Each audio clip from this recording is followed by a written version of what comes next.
Google से लेकर Adobe तक हम इंडियंस आजकल हर जगह टॉप पर पहुंच रहे हैं। खबर तो ये भी आ रही है कि अब यूट्यूब के सीईओ भी अगले इंडियन ही हो सकते हैं। लेकिन ये तो सब कंपनियां हैं। अगर मैं आपसे कहूं कि दुनिया के सबसे ज्यादा सुपर पावर देश जो माने जाते हैं, उन्हीं में से एक जो खुद को सुपर पावर मानता है और कहता है कि हम दुनिया में सबसे ऊपर हैं, उस देश का प्रेसिडेंट भी अब इंडियन हो सकता है, मतलब इंडियन मूल का हो सकता है। जी हाँ, ये देश कोई और नहीं बल्कि अमेरिका है। अमेरिका के प्रेसिडेंट के इलेक्शन जो कि 2024 में होंगे, उसमें रिपब्लिकन पार्टी की तरफ से एक भारतीय मूल के अमेरिकन इंडियन टेक बिजनेसमैन विवेक रामास्वामी ने पार्टिसिपेशन का ऐलान कर दिया है। इसका मतलब ये है कि निकी हेली के बाद वो दूसरे भारतीय मूल के व्यक्ति बन गए हैं जो कि 2024 के प्रेसिडेंट इलेक्शन की रेस में शामिल हो गए हैं। दोनों रिपब्लिकन पार्टी से हैं।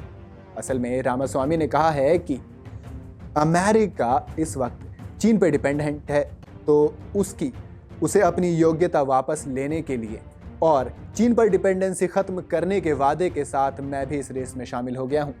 इससे पहले डोनाल्ड ट्रंप, वो पहले से ही रिपब्लिकन पार्टी की तरफ से इस रेस में शामिल हैं, तो ऐसे में इंपॉर्टेंट डोनाल्ड ट्रंप भी हैं और निकी हेली भी हैं, लेकिन फिलहाल तो विवेक रामास्वामी हैं जो चर्चा में हैं। आखिर कौन है ये विवेक रामास्वामी? चलिए मैं आपको बताता हूं। चलिए शुरू करते हैं आज का ये वीडियो। तो चलिए आपको बताते हैं कि कौन है ये बिजनेसमैन रामास्वामी। 37 साल के करोड़पति बिजनेसमैन विवेक रामास्वामी का परिवार मूल रूप से केरल का रहने वाला है, जो यूएसए चले गए थे और ओहायो में एक जनरल इलेक्ट्रिक प्लांट में काम करते थे।